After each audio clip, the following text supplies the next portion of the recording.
Almost every human story about existence shares a hidden starting point. We assume reality begins in a state of chaotic incompletion. We start with mud. This logic dictates our view of progress. Ignorance gradually becomes knowledge. Primitive tribes build toward technological civilizations. The wounded person undergoes a slow, linear process of repair. From inside a human life, this interpretation feels like a law. We experience a sequence where the unfinished eventually becomes finished. We believe we are advancing from what we are toward what we might someday become.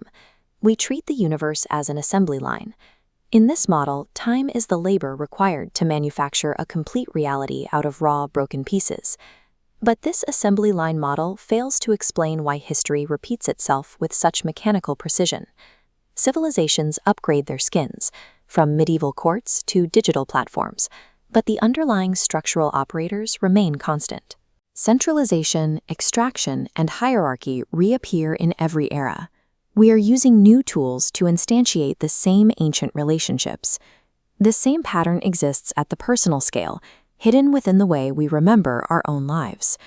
While we live through them, our choices and traumas feel like disconnected noise. Yet in the future, these fragments suddenly align with a startling coherence. The chaotic events of a decade ago reveal themselves as the exact geometry required to produce the person you are today. This retrospective logic suggests the end state was already exerting a constraint on the beginning. If the same operators repeat across history, and our individual lives always resolve into coherent patterns, then time is not creating new structures, it is rendering a pre-existing architecture.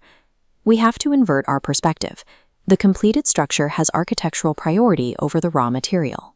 What we perceive as mud is actually the sword itself, encountered at a coordinate where its final form is not yet readable to the observer.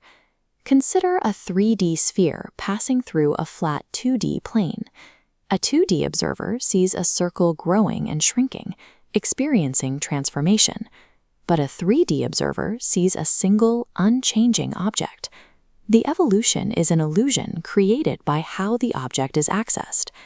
Time functions as a serialization protocol. It breaks a simultaneous whole into a succession of local states so that an embedded observer can encounter it. Creation is the unfolding of a pre-existing structure through a sequence of incomplete representations. The universe is not constructing the sword, it is experiencing it. This works exactly like the construction of a mystery. The author begins with the resolution.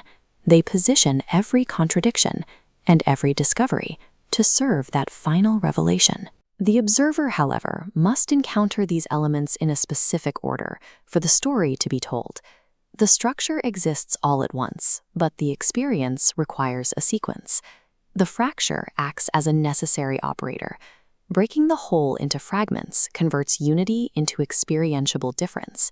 This difference generates thermodynamic tension, allowing one part of the structure to encounter another. Interaction only becomes possible once divided into separate states. The fracture provides the coordinates for experience.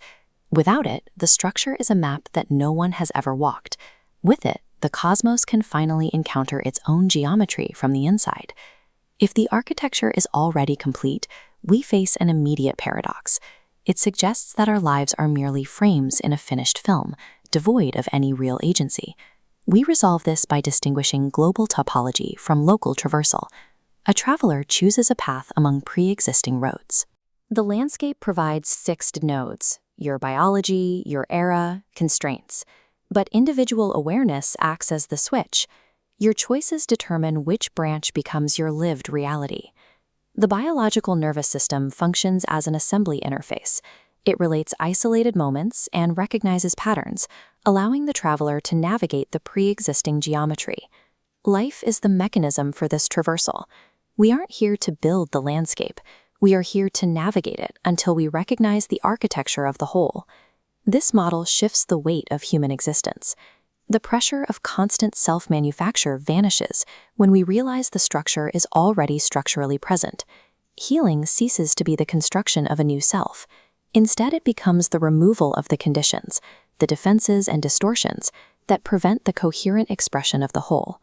we stop struggling to earn the right to be complete. We recognize that the mud was the sword all along, waiting for consciousness to make recognition possible. Human life is not becoming, it is discovering.